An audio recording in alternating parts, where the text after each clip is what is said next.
배당으로 연금을 만드는 배당 연금술사입니다. 오늘은 세상을 뒤바꿀 미래기술 25라는 책을 리뷰해보는 시간을 갖도록 하겠습니다. 이 책을 아주 간단히 소개하자면 이데일리 미래기술 특별 취재팀이 2021년 8월부터 약 3개월 동안 연재한 미래기술 시리즈 25편을 묶어 한 권의 단행본으로 출간한 것입니다. 25개의 미래기술 보고서를 체계적으로 읽을 수 있는 기회는 흔치 않기에 기분 좋은 마음으로 책을 구입했습니다. 향후 우리의 미래를 이끌어갈 핵심 기술 트렌드를 정리해보는 일은 우리의 투자 안목을 넓히는데 큰 도움을 줄 것이 분명합니다. 미래기술에 대한 공부를 하면 할수록 나스닥 100의 매력에 빠져들게 되는 것 같습니다. 이것은 곧 TQQQ 투자에 대한 확신으로 이어집니다. 오늘도 함께 생각해보는 시간이 되길 바랍니다. 파트 1 꿈꾸는 모든 것이 현실이 된다 챕터에서는 5가지 기술이 소개됩니다. 메타버스, 홀로그램, 도심항공 모빌리티, 폴더블폰, 감정인식 차량 제어. 이 5가지 기술 중 폴더블폰에 대한 이야기부터 해볼까 합니다. 제가 1년 8개월째 장기 투자 중인 분야이기에 드릴 수 있는 말들이 많을 것 같습니다. 투자 종목과 투자한 이유, 그리고 투자 과정을 상세히 말씀드릴 예정입니다. 저는 전문가들처럼 좋은 종목을 추천해드릴 수 있는 능력을 갖고 있진 못합니다. 하지만 제가 실제로 투자했던 종목의 투자 아이디어 정도는 구독자님들과 함께 공유할 수 있을 것 같습니다.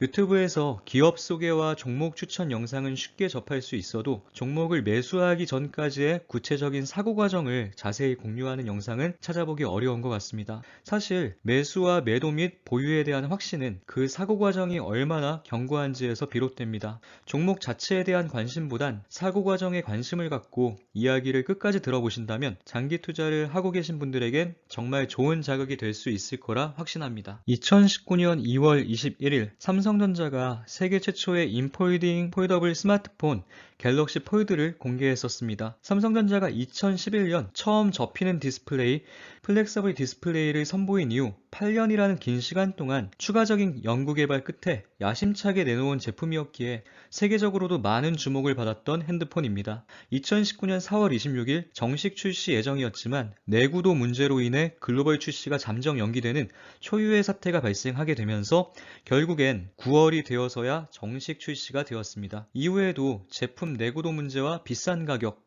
들고 다니기 불편한 무게와 두께로 인해 많은 불만들이 쏟아져 나왔던 제품이었습니다. 2020년 5월부터 저는 폴더블 폰에 대한 정보들을 모으기 시작했습니다. 6월에 정말 가까운 지인 몇 명에게 폴더블 폰 투자에 대한 저의 생각들을 정리해서 얘기했는데 제 이야기를 들은 모두 매우 회의적이었습니다. 회의적이었던 이유는 다음과 같습니다. 굳이 200만 원이 넘는 돈을 써가며 폴더블 폰을 살 이유가 전혀 없다. 매장 가서 직접 만져봤는데 너무 무겁고 애정이 접히는 부분에 보기 싫은 자리가 남기 때문에 판매량이 분명 저조할 것이다. 저 역시 지인들과 똑같은 생각을 했습니다. 다만 차이가 있다면 지인들은 그 생각으로 폴더블 폰에 투자를 하지 않았고 저는 지인들의 회의적인 반응을 보며 제 투자에 대한 확신을 갖고 바로 투자를 시작했습니다. 도대체 뭔 소리야? 라고 생각하실 수도 있겠지만 이야기를 잘 들어보면 묘하게 설득되는 부분이 있을 수도 있습니다. 폴더블 폰에 대해 조사하기에 앞서 핸드폰의 변화 과정을 쭉 정리해 봤었습니다. 아버지께서는 벽돌만한 시커먼 핸드폰을 사용하셨었고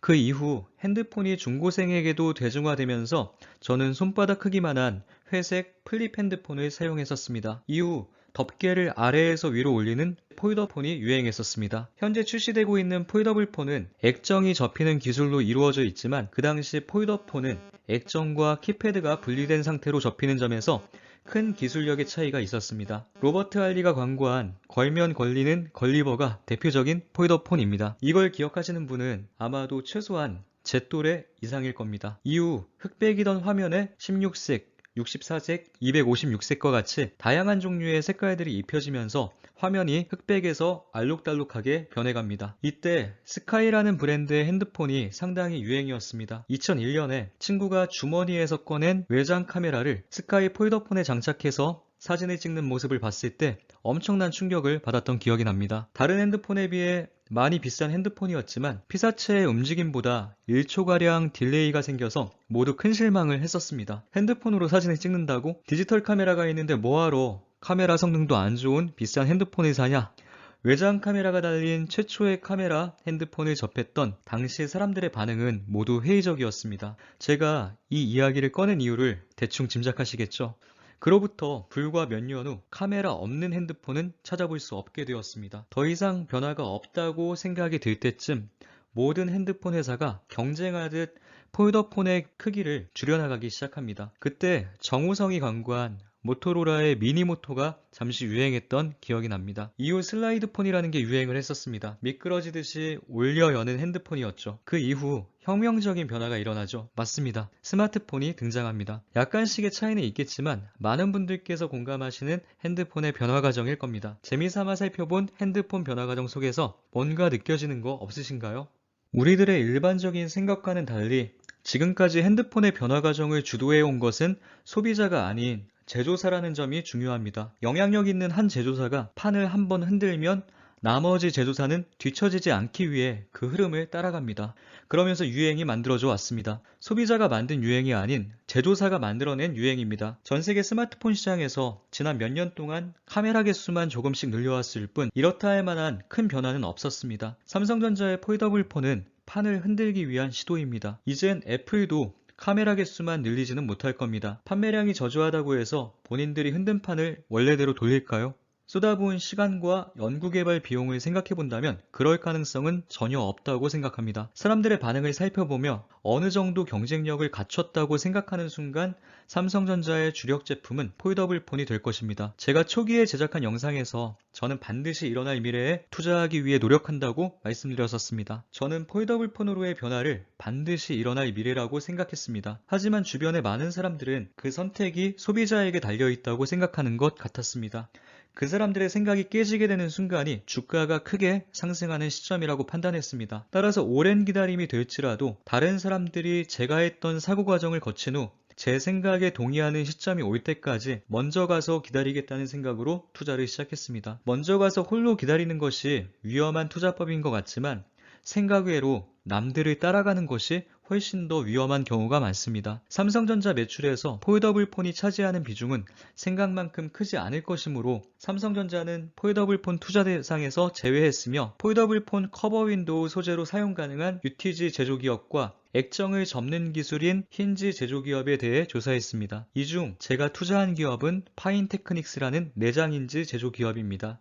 1년 8개월 전에 투자를 시작한 기업이며 절대로 매수 추천이 아니니 오해 없으시길 바랍니다. 2020년 5월과 6월 많은 인터넷 기사와 유튜브에선 폴더블 폰 관련주로 KH바텍과 세경하이테크를 추천 중이었습니다. 관심을 받고 있는 종목은 이미 고평가일 가능성이 크므로 남들이 아직 생각하지 못한 부분을 찾기 위해 노력했습니다. 지금은 KH바텍이 외장 힌지를 만들고 파인테크닉스가 내장 힌지를 만든다는 것이 공공연한 사실이지만 그때 당시엔 외장 힌지와 내장 힌지를 구분짓기보단 힌지 관련주는 KH바텍이라는 인식이 강했습니다. 파인테크닉스가 삼성전자 폴더블 폰의 내장 힌지를 만드는 기업인 것을 알고 있는 사람일지라도 2018년, 2019년 연속 적자인 수치를 본다면 쉽사리 믿음을 갖고 투자하기가 어려웠을 것입니다. 과거 폴더폰이 유행했던 시기에 큰 호황을 누렸지만 이후 폴더폰 유행이 끝나며 모든 힌지 기업들은 큰 위기를 맞았습니다.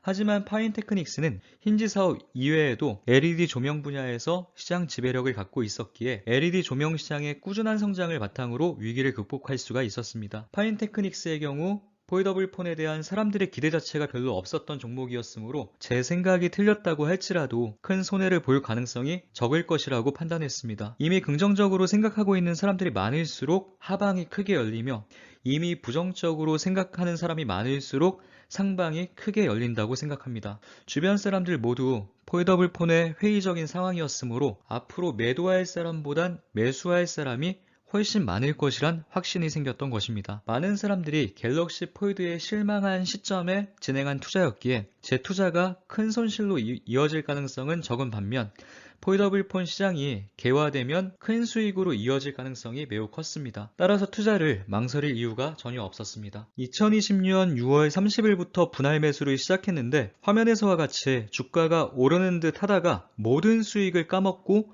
4달 만에 제자리로 돌아왔습니다. 이때 사실은 수많은 일들이 있었습니다. 갤럭시 폴드 2 언팩 행사가 진행되기 전 기대감으로 많은 사람들이 몰려들었다가 언팩 행사가 끝나자마자 단타로 수익 실현을 하며 많은 사람들이 빠져나갔습니다. 주가가 원래대로 돌아오자 모멘텀이 끝났다고 생각하는 사람들이 대다수였습니다. 또한 단타로 10% 이상 수익을 냈다며 다음 언팩 행사 때 다시 돌아오겠다는 말도 많았습니다. 11월 초 주가가 원래대로 돌아오자 많은 투자자들이 떠나갔는데 저는 반대로 추가 매수를 진행했습니다. 그때 당시 300만원을 투자 중이었습니다. 작은 금액이라고 생각하실 수도 있겠지만 그때 당시엔 지금보다 투자 자금이 훨씬 적었기에 저에겐 꽤 큰 금액이었습니다. 4개월 후 11월 5일이 되던 날 올랐던 수익을 모두 반납하게 되자 추가로 모았던 50만원으로 125주를 더 담았습니다. 그로부터 1년 4개월 동안 단 한 주도 매도하지 않고 가만히 놔뒀더니